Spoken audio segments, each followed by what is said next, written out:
An error occurred. Wait a moment and try again. What? All right, try again. You know what time it is. You know what time it is. How firm thy friendship. Oh, how you know what time it is. Roll with them boys of the fall. You know what time it is. On the ground with a nose for the ball. You know what time it is. Blood, sweat, and them tears for this game. Leaving it all out on the field with no fear for you lanes. Buckeyes by a billion. We in the building with over 100,000. We represent from the uttermost to the public housing. And if we don't play, our wide receivers got your secondary shook, so they cook them like Bobby Flay. Hey, stay out of my way and trust me, cause I know it's a way. Somebody please give this brother an I.O. Come on. What up, Buckeye Nation? Welcome to the Buckeye Boys, where we talk about college football with real fans. I'm Devin. That's Mello. And we getting ready to rock and roll, man. It's going to be a fun show today. Got something not really a little different, but, man, we're used to talking recruiting, interviews, and stuff. We're not going to do that today. But before we get into that, hit that like button for us, please. And Mello, how's your day been, man? Man, it's good. Got a lot of stuff done around the house. Just hung out a little bit. How about your day? It's pretty good, man. Closed on a house. So that's always exciting to do. So a house I'm going to be living in for the next who knows how long. But I'm very excited about it. Very excited to move into that. And also dealing with some life, man. Dealing with life, dude. It happens. But on another more exciting note, dude, we need your help, Buckeye Nation, Buckeye Boys Nation, Scoop Nation. We stream on two channels. We stream on Scoop, and then we stream on our channel as well, the Buckeye Boys. Our Buckeye Boys channel is 10 months old, right? And we have 4,938 subscribers. We try and hit that 5,000 mark, man. That's going to be a big mark for us. We're going to be excited. But we need 62 of more subscriptions. So, call your cousins, call your aunts, call your friends and say, hey, we need you to go to this channel and hit the subscribe button. You ain't got to do all that, man. But if you're not subscribed, please do that. That'd be a big deal for us. Share this feed on your Instagram, Twitter, anywhere else you can for us. But Mello. Yes, sir. Let's dive into it, dude. What I want to do today is obviously – we won the national title, and then we switched gears to this upcoming season. And way back when, I don't know how many more months ago, every time they had a discussion about this upcoming season, it's like there's a certain player that we assume is going to start, right? The assumed starters, okay? And then we get some information coming out of the Woody about how winter workouts went and stuff like that. And now the team, I think just today, everybody came back, started workouts again. And what I want to do is go through the roster and let's talk about, right, who we believe is going to start. But now, based off of some information we found, obviously there's a lot more workouts to go and things can change. I want to talk about our top three positions where it might not actually be that assumed starter, meaning an underclassman or a different player might be sneaking up. Now, when we rate these positions, it's not because we think it's going to happen. This isn't about that. This is about just, hey, keep your eyes open here. Something could change on these workouts coming up leading into the season. Man, we think that there could be some movement depending on what shakes out in workouts and practices and different things, man. So, chat, this is for you guys as well, man. Speak up, hop in that chat, help us out with this. Let us know, man. We're just going to start at the offensive side of the ball, go through who we think the starter is going to be. And if it's one of me or Mello's positions that we think could possibly change, we'll speak up when that time comes. But let's start with quarterback, Mello. How confident are we feeling? Because I think for the most part, everybody's got Julian saying as the starter. Do we put quarterback in one of our top threes on, hey, man, there could be some movement there to where Lincoln Keenholz might be jumping up, Tavian St. Clair, whatever it is. Do we think we're pretty sure we got our starter there, or do we got a top three situation here? So with that being said, no, I think Sayin is going to be the starter. I'm pretty confident in that. I think it's his time to hand the keys over to him now. Lincoln is a viable candidate to replace him if something happens and we need him to go in a game in an emergency type of situation. But I fully 100% expect Julian Sayin to start. Yeah, I share you. This doesn't fall into my top three. I've been blessed to have some conversations with some players and some people that are pretty close, and that's just solidified my view on Julian saying and him being the starter. We heard what JJ Smith said coming out. He said what he said. That should have boosted your confidence a little bit in Julian saying. But with that being said, you know, the respect that Lincoln Keenholz gets is not very much in Buckeye Nation, and that's extremely confusing to me. I had the opportunity to interview his high school coach, got a little bit of insight on, the type of player he was in high school. And let me tell you, man, if Ryan Day is keeping him around and Ryan Day recruited him and he's in this quarterback room, he's good enough to play at Ohio State. We see what Right. happens.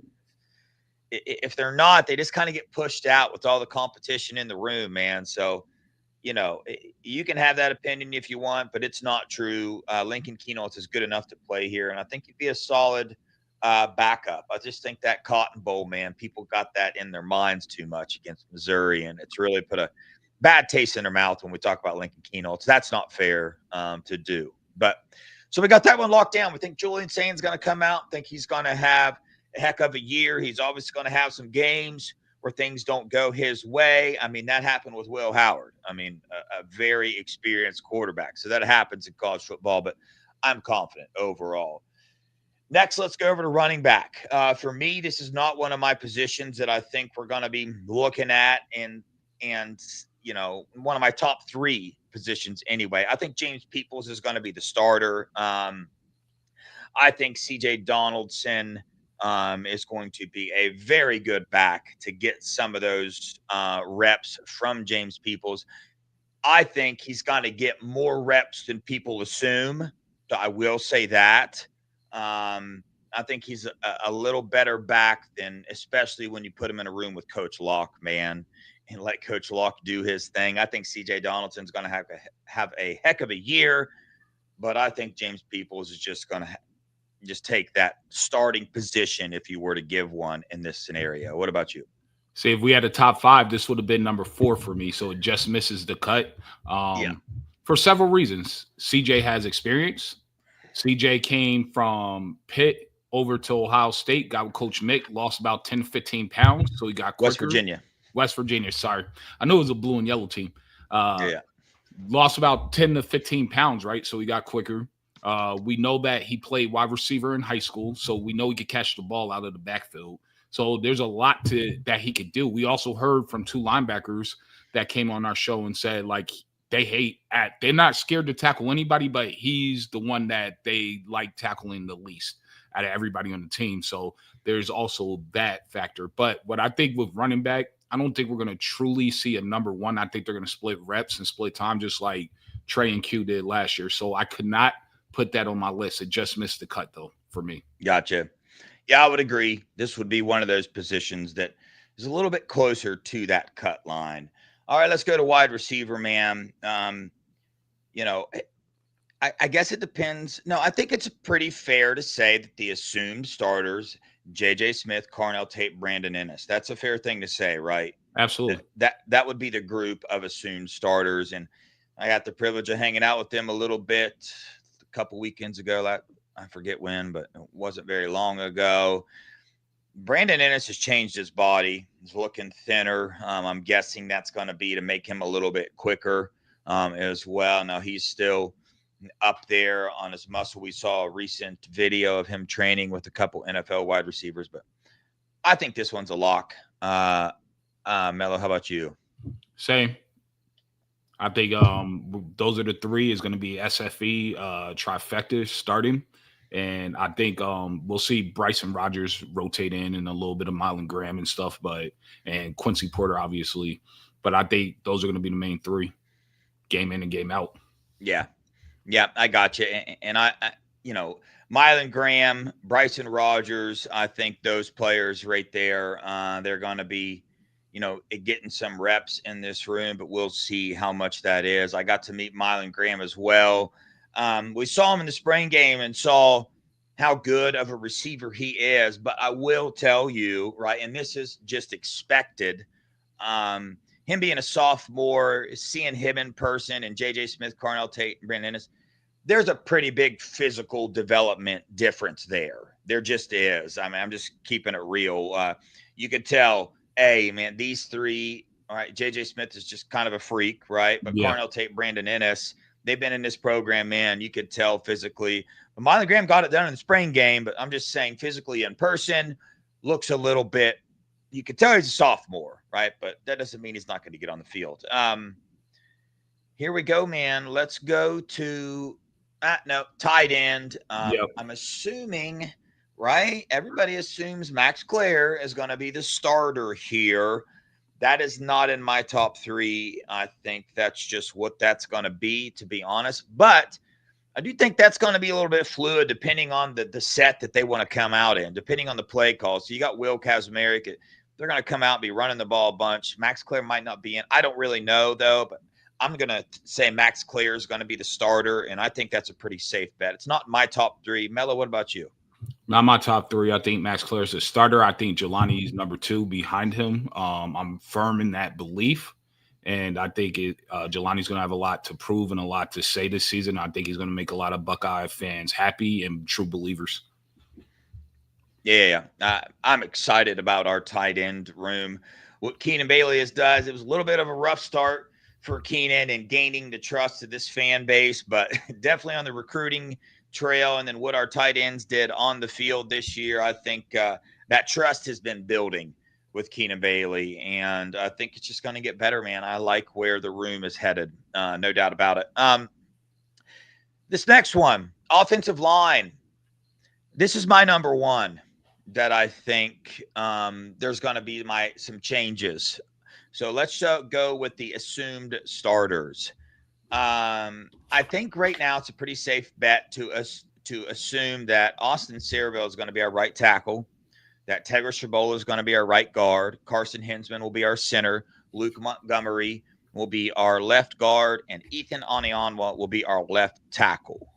So this is my number one as far as I'm going to keep an eye out here. There might be a little bit differences to what I just said. Before I go into detail, Mel, I want to hear, is this one of those positions for you as well? And if so, what number is it? Yeah, this is definitely on my list. And this one for me came in third. So okay. it actually works out pretty well in the prospect of working backwards for me so far. But for me, I have Austin Cerebell starting, obviously. The position and location is different for me. I have him starting at right guard, and I have Phillip Daniels starting at right tackle. And then the rest as should be with Ethan and Luke and Carson Hinsman. I got you. And again, I want to reiterate, we're not saying this is going to happen, but I will tell you this. If I base any of these predictions off what I've been told from people that I consider sources, this is why this group's number one, because I've been told something kind of similar to you, but a little bit different, and that is Phillip Daniels might be hard to keep off the field this year. Now, I don't know if that looks like Tegra starting the first couple games, but that's the one that I see Phillip Daniels maybe pushing a little bit. Maybe they split some time. Maybe he just straight up takes that spot.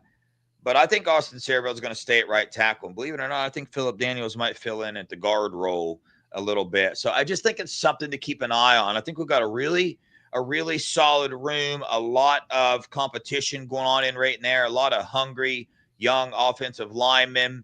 And we saw the fluidity last year that, the coaching staff used.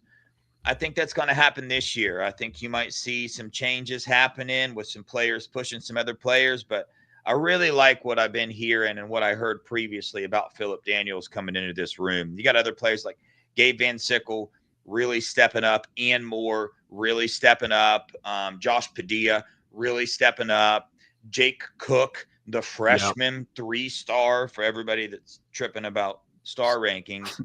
isn't our two deep already at a guard position. I tell you, he looks the part. That dude is a monster. But all right, so there we go. Broke down the offensive side of the ball, and there was only one of our top three groups in there to maybe keep an eye on as far as starting position goes. So let's go to the defensive side of the ball, Mello. I'm going to start further away from the ball here. Let's start at safety. This is a little bit hard one to pick on what the assumption is, but I went with the assumption that Caleb Downs and Jalen McClain are going to be the starters. We saw what Jalen McClain did last year. He got on the field before Malik Hartford. That was, I believe, Malik Hartford was injured, but I think that just McClain really showed up and showed out on the field. So I don't know if everybody assumes that is the starters, but for the sake of this, I'm going to say that that's the assumption. Caleb Downs, Jalen McClain is going to start. And for me, this is probably number 2 on my list if we're going to use Jalen McClain as a starter, because I think Malik Hartford is going to start. Been hearing some really good things about how focused he is this offseason, because he knows that situation. Us fans know Jalen McClain is pressing. Well, so does he.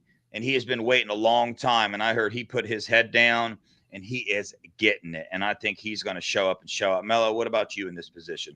Well, this does not make my list. I do think Jalen McClain is going to retain that starting role. I think the versatility that he shows in terms of just being a ball hawk and the amount of ground he could cover and being a true pure cover safety and that facet, that he's going to start. But I also don't fault anyone that thinks Malik Hartford would start, because he plays very similar to what Lathan Ransom did. And we saw the best tandem of safeties in the country playing for Ohio State last year. So I could definitely understand why you would pick that, right?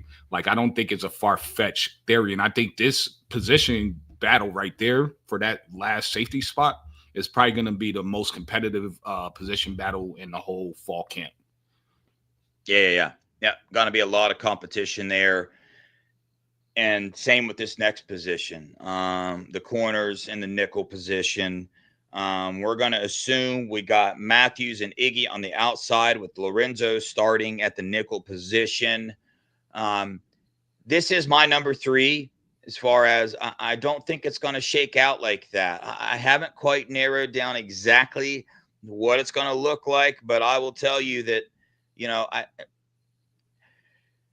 I think it's going to be Matthews and Iggy on the outside, but I think that nickel position is one to keep an eye on. There's a lot of good talent in there with Bryce West and what he's been able to do to push Lorenzo Styles for that. So that makes my number 3 for my list as far as keep an eye out there. The more I hear, the more I lean towards Lorenzo Styles, right? End up winning this one out. But I don't know, man. So keep your eye open there. This room is just packed, loaded with so much talent. It's kind of ridiculous when you look at it. Mello, what about you in our corner position? So this made my number 1. This was actually my number 1 position group. I strongly believe there's absolutely no way you're keeping Devin Sanchez off the field. He's just that talented. He's that physically gifted. He's that smart. He's that has that much fluidity in his hips. And like, to me, he's a Jeff Okudah 2.0. Like, he could shut down an entire side by himself. Jermaine Matthews has been doing a lot of cross training at nickel during winter workouts and spring camp. So that's why I think what I think is going to happen is they're going to keep Iggy outside for now, Devin on the outside, and then Jermaine's going to play a lot more nickel to begin with. That's my prediction. I think Devin is starting against Texas. Yeah. This is actually a pretty hard exercise, man. I'm telling you, when you do this exercise, and if you're one of those fans that follows players like we do and knows the individual player, watch tape, the whole nine, you see how talented this team is, especially on the defensive side of the ball, man. It's really everywhere, dude. But when you look at our secondary and our safety room, you got Fahim Delane there as well. It's just like, man, there's so much star power in that room. It's kind of crazy. But man, you can't, in that scenario you talked about, Devin Sanchez, dude, you can't, cast him aside and not say that could be a chance right there. I mean, bro, he's the number one corner in his class for a reason. He's got the talent and the skill. We'll see what happens. There's so many different things there. I bet you Matt Patricia is just drooling at the mouth when he sees all these Right. pieces. I think that he's we can loving life right use. now. Yeah, he has to be. So I'm all out, Mello. You got one left, right? Yeah. All right. So my Well, number 2 position is on the defensive line. okay. And I right. have Caden Curry beating out Bo Atkinson for the other defensive end spot. Well, give us the assumed starter. Okay. Tell us who you So think the assumed starters are. The assuming starting positions will be KJ at 1 DN spot. You're gonna have Edric at the 3 tech. You're gonna have K Mac as the 1, and then you supposedly Bo Atkinson right now. I think a lot of people feel like he's penciled in to start. But that's where I think Caden Curry is going to show up and show out, and I think he's going to start. But I feel like this is also similar to the running back room where they're going to be rotating so much that there won't be a true starter. You wouldn't be able to tell if you just look at snap counts. But just for the purpose of this exercise, I think Caden Curry is going to be the one to get the initial snaps, the initial first series reps, if that makes sense to you. Yeah, it does. I think this might be one of those position groups where people's assumed starter list might look different, right? And it's exactly what you're talking about here. Because if I'm going to be honest with you, right, if I were to give you my assumed starter list, it would still be Caden Curry over Bo Atkinson. So that's who I think is going to start. Okay. But there's a huge part of the fan base. You are correct in saying probably a bigger a bigger part of the fan base assumes Bo Atkinson is going to be starting. And it's just a hard one because, man, he's a dog. You know, he is. I mean? You go listen to the North Carolina podcast when they lost him, dude. That's how you can know what type of player we're getting, man. They were devastated to lose him as a player. So, and it's also depending. We're assuming that we're just going to run a 4-2-5 again. Matt P might switch it up. We might have 3 down linemen as well, So, like, this is all dependent upon that we stay with a 4-2-5 because obviously if we go to 3 down linemen, it changes everything. Well, let me give you my prediction. We're not sticking with the 4-2-5. That's my prediction. I think we see the 4-2-5, but I think we see a lot of 3 linebacker sets on the field with Arvell Reese standing up at defensive end. That's just me. That's my prediction. I think we see quite a bit of that, and I think it's just going to depend. They might try out the 4-2-5, and they're running out of some rotation players in the defensive line. If that's one of our worries, I think they switch it up. But okay, hold on. I got a question. We're going to stay right there because you just said that. Against Texas, are we in a 4-2-5 or are we in some other defense thinking about their offense and how they like to play? Man, that's a good question, dude. This is Matt Patricia, dude. I think he comes out and just shocks the crap out of him because one would assume with Texas, man, all these players know that 4-2-5 system. Do they dare come out in a new system against probably their top competition? No, not probably, the top competition they could possibly face. Because I got Ohio State as the number 1 team this year, and I have Texas as the number 2 team. So, man, it wouldn't shock me at all. Matt Patricia comes out, dude, and just throws a wrench at him, dude. But I don't know. I think I'm going to stick with it's wishy-washy. You caught me on a this is tough, right? It's a tough one. That Kat, is what do you think? one, Are we going to stick to a 4-2-5 against Texas, or do you think Matt Patricia's going to switch it up and give them something they haven't seen and something they can't prepare for all season? Especially with Manning, new starting quarterback, man, it might be all about that pressure. That might be their number 1 game plan, which isn't a bad game plan, but Steve Sarkisian really loves to sneak that running back out of the thing, which the 3 down lineman would help us in that scenario as well, kind of eliminate that. If you think about that, that's the only dagger that they had on us last year, is that freaking running back, man, sneaking out of the backfield and always bailing them out in the last second. So to be fair, one of their touchdowns, KJ was getting held when they hit the running back on Sonny Styles. KJ was getting held on that play. But Yeah. we can't cry about that. We still won the game. Yeah. No. That's why you leave no doubt. That's why Jack Sawyer made Yeah. sure to not leave doubt, because he was part of the teams when they left some doubt and gave whatever the universe the opportunity to take from them what they probably deserved, which was a win over Georgia, and Clemson, and a couple other people as well. But here we go. Last position group, linebacker. Assuming we're going to have two linebackers on the field, I think this is pretty locked down with Sonny Styles and Arvell Reese.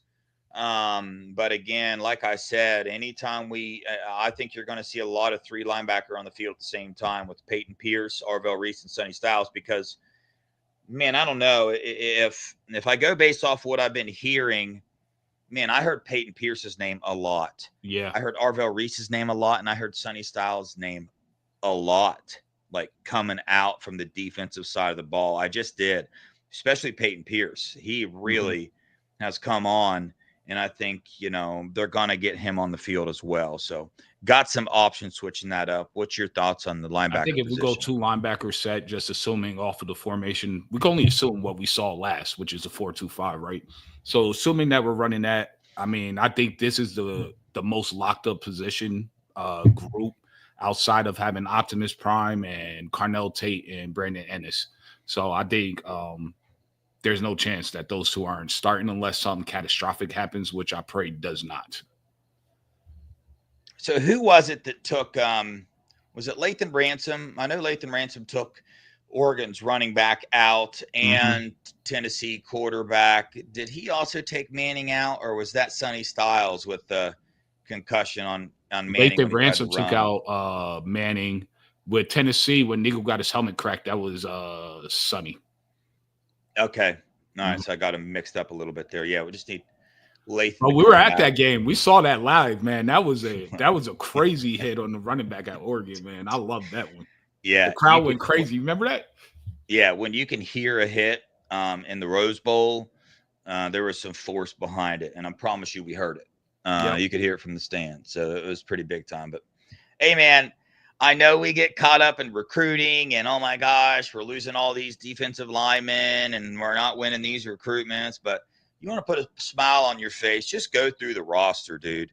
Go through the roster. And football is so one play can change everything. Right. Once you reach a certain talent point, man, the ball just needs to roll your way sometimes. It just needs to go your way sometimes. But that being said, man, you are absolutely insane if you don't think that Ohio State has the firepower to go out here and run the gauntlet again and win this natty. I mean, bro, the top two PFF rated returning players, that in itself, I might be crazy to say that. I mean, J.J. Smith's presence by himself can give you enough on offense to have a shot at winning the natty, because of what teams are going to have to do. They're going to have to scheme defensively for him every single game. And then you got Max Clare, Brandon Ennis, and Carnell Tate. I mean, my goodness gracious. Like, what are you supposed to do with that? So we have the offense for sure. Biggest question is obviously defense, man. Is Matt Patricia going to be able to come in here and not do what Jim Knowles did, and that's take 3 years to implement a system? Right, there's number one. And I'm not worried about that. This dude coaching the NFL, right? He's so used to players moving around, changing this, changing that, and coming in, bringing some NFL system to this defensive scheme that he's got. I think it's going to work out. Great, but that's the question. For me, that's the question. Actually, that's my number two. Number one would be Julian Sain, obviously. But if you think about it, bro, it was number one last year, too. We're going to go as far. What did we say last year? We're going to go as far as Will Howard's going to take us, right? And we also said Will Howard fit the system that they wanted to run perfectly. Yeah, perfectly. But, I mean, you'd be hard-pressed to not say that that's your number one question every single year. How far can our quarterback take us? Now, obviously, when you got C.J. Stroud at quarterback, the first year he starts, you're going to have that question. The second year he starts, he can take you. Right. So that's not your number one question, but that is this year. Number two for me is definitely to see what we can do on defense. Are we able to stop the run? Are we going to have that goal line stuffing ability? Because I'm going to tell you, that's a pretty big time underrated aspect of last year's team, their red zone defense. You know Yes. how much energy that just takes out of a team when they are Yeah. first and goal and cannot score any points. No field goal, no Nothing. nothing, dude. That just sucks the absolute wind out of you. It's a nice thing to have. I would almost say that's on the list of kind of a must have. You have to have that ability to get that stop, right? When an offense is just running straight at you. So And I think honestly, we that can. is the big question, right? Yeah, it Are we is. going to have enough beef up the middle to stop them on short yardage situations? I personally think we do, but we also it still has to play out and see, right? Yeah. So there's that. I think that our D tackle depth is a lot deeper than people are giving it credit for. So I'm going off of that, especially because if it was really super bad, Ryan Day would go out and get somebody. Yeah. I know. Just We've to had add to that the depth. Yeah. But yes, my number one question is obviously Julian saying, but I have a lot of confidence in him coming out of high school. What he did at the Elite 11 against some top tier quarterback. That quarterback class was pretty daggone deep, right? And I watched every play of it because you could watch it on YouTube at live. I remember we were watching it together, matter of fact, and he dominated that competition against some heavy hitters, right? He went down to Bama. Nick Saban wanted him very badly. So did Bob, wanted him very badly. And then as soon as Saban left, he bounced and came up here, right? So, and then when he came up here, Air bounced, Air left, right? And Air was supposed to be that guy. I watched Air. He was really good, but he left and he went to a school that he knows he's not even going to start at. So that should tell you how good Julian is. And then we have Will Howard was talking about him during the combine interviews. And JJ Optimus Prime just was talking about him, raving about how elite he is, how he can make every throw, and he has incredible arm talent. So I'm very high on him. It just we need to see him do it in real time when bullets are flying. Um, but what else makes me confident in him besides being surrounded by great running backs and wide receivers and tight ends is that offensive line. I think is going to be one of the best, if not the best. In my opinion, I think they'll probably win the Joe Moore Award, but if not, they're at least going to be top three. So I'm pretty confident that he'll be well protected and have enough time to get rid of the ball. And against most teams that we're going to play, we're going to out talent them anyway. But yes, the next question that I have is what kind of defenses is Matt Patricia going to run? Now we've talked to a lot of recruits, a lot of people that have gone to and saw them practice, and they said to us directly, like, this defense is going to be better than last year's defense. I know it sounds crazy, but we've heard that from several different people, 7 different recruits, 7 different recruits' parents. So I just want to see it. I want to see it. And if it is what we think and what we're hearing, we're going to be in good shape to go back to back. And how about this? If we go back to back, what do you think is happening the next year when Julian's in his second year? Chris Henry's on campus. JJ's in his last year. Yeah. That could be scary. Yeah, it really could be, man. We had the number 1 defense last year. So do I think the defense is going to look way different, right? Yeah. And that's going to change how you rate defenses because, everybody's going to have a different rating on how good they think a defense is, right? So, for instance, this year, I think we have more sacks. I really, really do. I think the pressure gets turned up on the quarterbacks, but I could see us having a little more issues stopping the run. I think that could happen. It could not happen because, as I said before, we go through stages as fans. We have different freak out moments. Right now, we're freaking out about defensive line recruiting. Before, we were freaking out about our defensive end depth, and then it went to the defensive tackle depth, right? And like I said before, right, everybody's judging these backup defensive tackles based off what we've seen in the past, based off the fact that Jason Moore hasn't really seen the field yet. When he did, we weren't real happy with what we saw. Same with Will Smith Jr., same with who's Ole Miss transfer baseball player. What's his name? Malone. Tywone Malone. I think he's a big key to this. Yeah. But the point is these players can change. Right. They can get better, right? That switch can flip in their mind. Whatever has been holding them back, which man, when you look at Jason Moore, when you look at Tywan Malone, I mean, the only thing I could think that is holding them back is something mental. There's some type of mental block there with either getting the playbook down or something, because physically, Jason Moore, I mean, it come out Larry Johnson's mouth several times. He is the perfect, what I think he said, 3 tech or 1 tech, something, the perfect whatever. His body style, his strength, everything combined there. So that can happen. It's a thing that happens with football players, man. It takes 1 year for them to come out. Who was it? I don't even want to try to say a name, but man, I know. Why do I want to say Pat Alfline? I know that's not it, but who only started their senior year and ended up being a huge draft pick on our offensive line? Chat, I know you're going to know who it is. Dang, I forget. But either way, they're people. They're humans. So they have the ability to do that. So I'm just not going to write them off before we get the chance to see I them. think you made a good point about Corey Lindsley. That's it. Thank you, Tyler.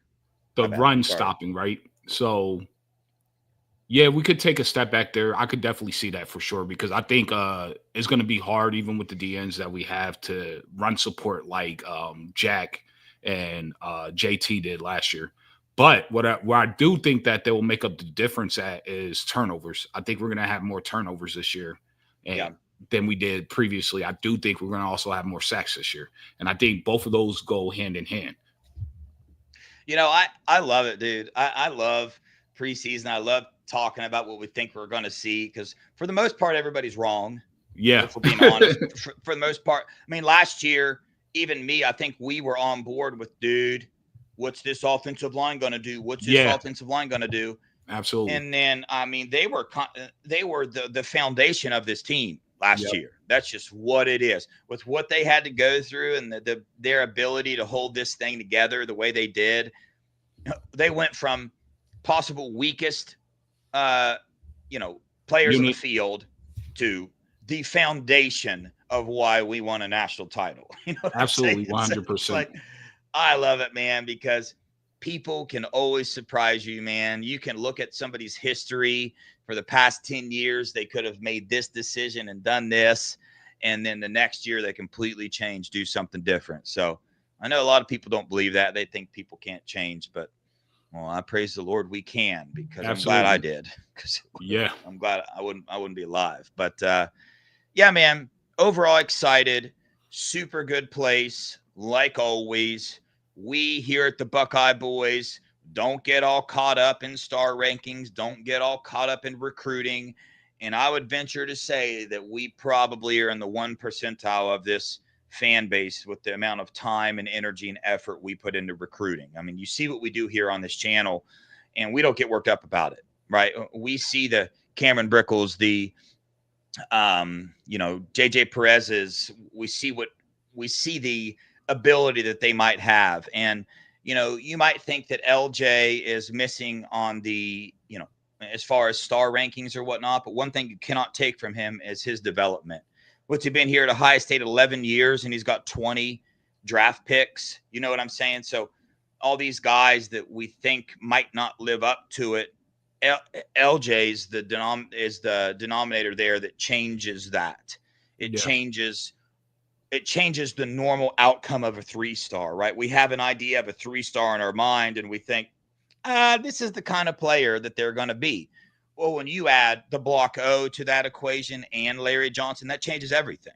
I mean, Tyleek Williams is an example. Ty Hamilton's an example. There's example after example there of what could happen. So we'll have to wait and see those results there. But chat, now's your time to shine, man.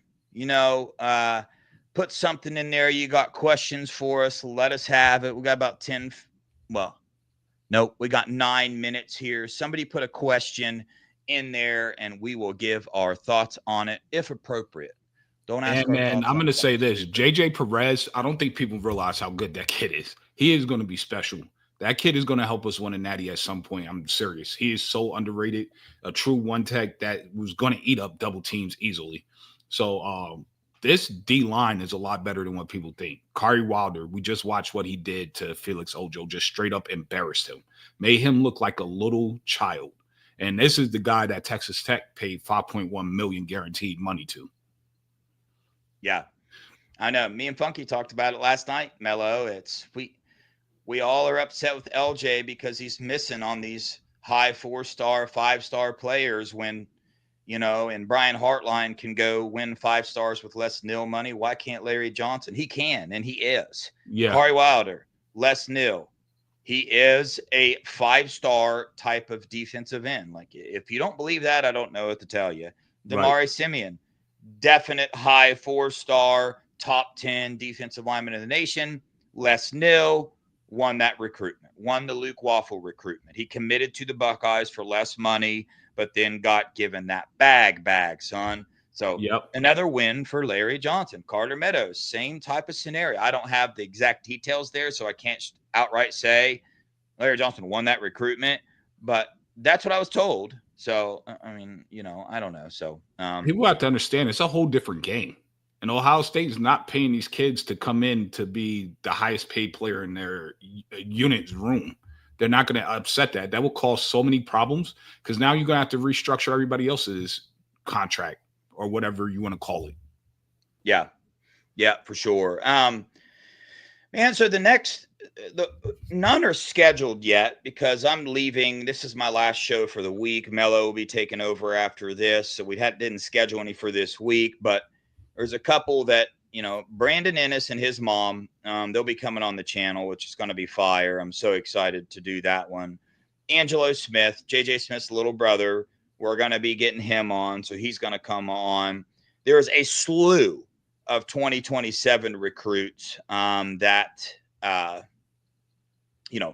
going to be coming on the show. We just haven't scheduled them yet. We want to, we're in the heat of 2026 recruiting. So don't really want to do that yet. We'll bring that up at the right time. But I do got something really cool, Mello. I haven't shared this with you yet, but I'll tell you that Buckeye Boys got a phone call today, right, from a high school asking if we were interested in interviewing any of their players. I thought that was the coolest thing ever. So that is pretty fun.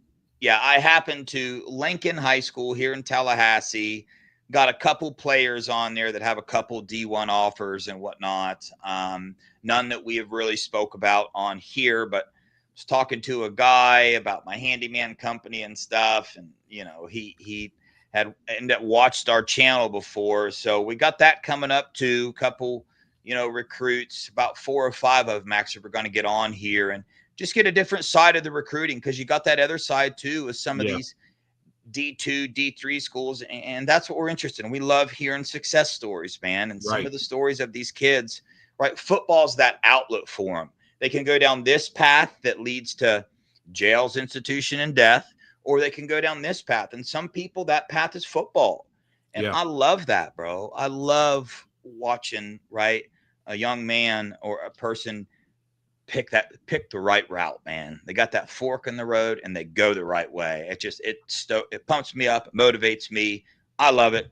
I didn't do that at first, but I eventually found the right way to go. So yeah, I like that too. I mean, because at the end of the day, it's about these kids becoming successful young men, and a lot of kids can't afford to pay for college. Let's just be quite frank, right? So getting your college paid for, even if you're not getting NIL and you're not a big time fish, but just getting college paid for and getting that free education to get a head start in life where you're coming out of college debt free, I think it's just amazing. And it's a testament to all the hard work these young men have put in and the support system that's around them.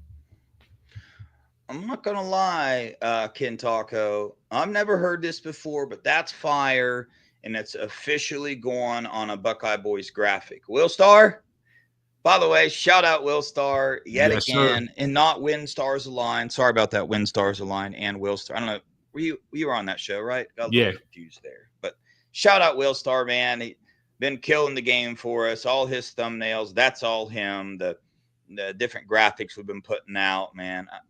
Now, I did do the Jeremiah Smith Heisman graphic, but there's a big mistake in that one. I don't know if anybody's caught it or not, but if you look at the details, I screwed up.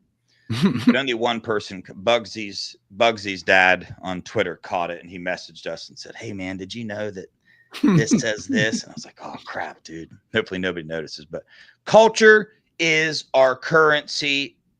I think that's fire. Am I overreacting here, Mello? No, that is fire. I was just about to say, oh, we're about to use that on the show from now on.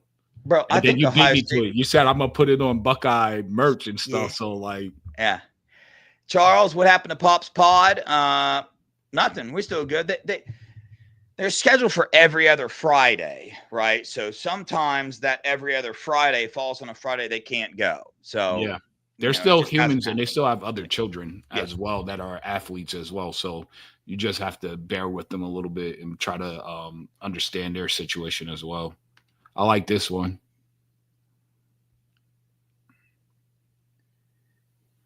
Let's see. Mylan Graham and Quincy Porter. I think we can throw. Here's my order, right? The biggest rising star, I think, currently on the offense. Man, that's tough, dude. Because you got Bo Jackson, right? You got Mylan Graham. You got Quincy Porter. You got Nate Roberts, who in the spring game just absolutely lit it up. Who else we missing? Brandon Ennis is mine. There's a slew of them. See, I consider Brandon Ennis a star already. I just do. But I know mean, that's he's a star in not. terms of a household name, but in terms of productivity on the field, he's not there yet. I think he's gonna kill it. Yeah. Hey, Taco, can the Buckeye boys have the rights to that saying, "Culture is our currency"? We'll shout you out every once in a while, but I really want to grab hold of that. You know, that's a game here on YouTube, right? You got other channels, so it's a competition. Who can come out with the cooler stuff? So I want to, Con 3 was founded by the Buckeye Boys, by the Buckeye Boys chat. Somebody in the chat said it. So that's a Buckeye Boys thing. If you hear a channel saying Con 3, it originated here at the Buckeye Boys. We're proud of that, man. Super proud, dude. Man. We're trying to take culture as our currency, too. I'm about to tweet that out. And I'm going to love watching all the Scum fans come over there and be like, "Oh, coping. Right. You got drinking a big glass of coping, man." Yeah. Okay. Yeah. You know they will. Let's see if they keep that class together in 60 days. Hey, it's Bugsy's dad. He heard me talk about, I appreciate that, Bugsy. Ain't nobody else noticed it so far. So you're the only one that noticed that. And, bro, I messaged you because I don't even know what that means. I don't even know why I put that in the graphic. But what did you put in there? And I can't tell you on live. All right, we'll talk offline. We'll talk. I don't want everybody to go search it up and look right at it and see the mistake I made. Yeah, we'll see. Drink. I saw you ask earlier. Yeah, I'm staying in Tallahassee. Only moving like 3-4 miles from moving out in the country. Get a little land, some trees in my backyard. Get me some more chickens and stuff. Oh, I hope everybody had a good 4th of July. I forgot to say that. I haven't seen them since then. You might already shouted them out yesterday. And prayers up for all the flood victims out in Texas. That was horrific. I couldn't even imagine dealing with something like that. Yeah, man, that was on my list to do yesterday. Add them to the prayer list, but forgot to do it. That's what a shame. It's all good. You still got prayer list today. Yeah, amen. Now, yo, do we got time? There's this 8:10. Let's get a quick trivia question in. It's been way too long. Let's get one in. It's only fair. Okay, Here we go. Oh, this is great. I know this answer. I knew it instantly. I would, if I was on the other end of this, I'd probably win when I typed it in. Here we go. We're ready. Yep. Who scored the winning touchdown for Ohio State in the second overtime of the 2023 Fiesta Bowl against Miami?